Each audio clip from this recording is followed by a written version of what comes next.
We want to take you now to the White House, where President Trump is about to sign an executive order reclassifying marijuana to a Schedule III drug. Right. Let's just say it out loud because I know why you're here. You saw Trump. You saw Schedule III. And somewhere in the back of your mind, you thought, they're coming for my grow, aren't they? Here's the question. Is this the end of personal cultivation? Is this the time that cannabis goes medical and only corporations can grow it? Short answer? No. Long answer? Still no. But it's complicated. Let's get into it.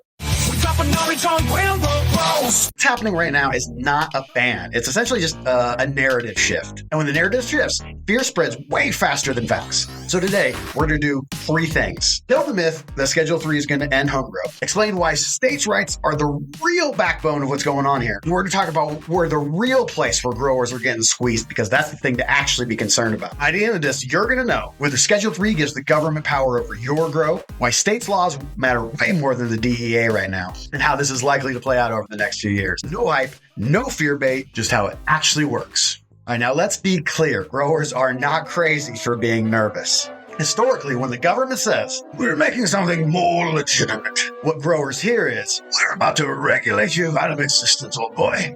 And I get it. We've watched Big Pharma. We've watched Big Alcohol. What do they do when they want something? They step on some necks, metaphorically speaking. So when cannabis moved from Schedule I, no medical value, to Schedule III, some medical value, it feels like doors are opening for control. But the fear skips a very critical piece. Homegrown does not exist because federal laws allow it. It exists because state laws allow it. So when it comes to cannabis, preemption is not the legal doctrine we should be paying attention to. Constitution known as the 10th Amendment, which the Supreme Court has basically interpreted to say that the federal government cannot require states to do certain things. It exists because state laws allow it. Colorado didn't wait for the DEA. California didn't wait for permission. Oregon didn't consult with Washington. Schedule III does not override state rights. It does not erase voter initiatives. And it does not magically give the federal government or the DEA the power to ban your home grow. If your state allows you to grow your cannabis plants right now, this changes nothing. The only way cannabis growing in your house is going to stop if your state legislature votes it away, or if your wife gets a little bitchy. Now, here's the place where things actually get interesting, and I believe that you do need to worry. Seeds, clones, and all versions of genetics. And I know a lot of you guys are concerned about seeds and genetics, and that too is going to fall within the definition. So let's go through it together. And under this new wording, seeds will be included, and I quote, in general, hemp and any part of that plant, including seeds and all derivatives, extracts, cannabinoids, isomers, acids, or salts, whether growing or not, with total THC, including THCA, of less than 0.3% in the plant on a dry weight basis. It includes industrial hemp and excludes any viable seeds that exceed total THC of 0.3% in the plant, and according to this, also the exclusion of hot seeds, viable seeds from any cannabis plant that could potentially grow to exceed this 0.3% total THC limit would be excluded from the definition of legal hemp. In other words, any seeds that produce anything over 0.3% is illegal. And here's the real shady thing, and this is where big business comes in. As medical benefits start to stack up, these strains, aka cultivars, have such high value that they're essentially going to become intellectual property. IP, just like Iron Man, just like Mickey Mouse, just like GRAMBO grows.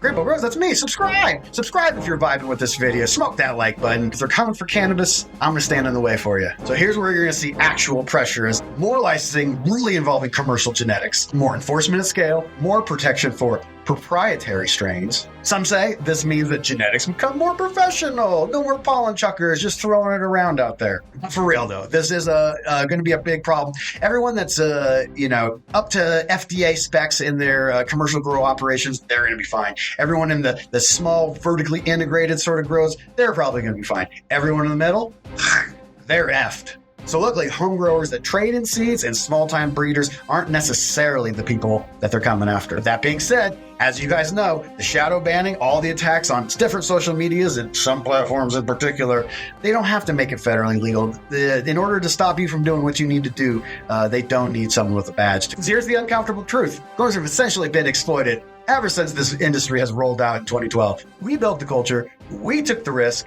We did it when it was illegal, allegedly. And now big money shows up and they want their piece. And how much is that piece? Daddy wants the big piece of chicken. This is the thing. There's going to be the same model as like alcohol. And I know that's a sensitive subject, but look at the craft beer market. I live in Colorado. There is a thriving craft brewing market. You can get some of the best beer ever in small batch microbreweries all around here. And it's not hurting them at all. And if you're at the gas station and you just want some crappy Corona, you can just knock that thing back and go about your business. But if you want the nice hoppy IPA with the... I don't drink. Like I said, big business isn't necessarily evil. They're going to be bringing in money for research, money for infrastructure, and hopefully production against this whole prohibition narrative that's been going on. Could this be the end of reefer madness?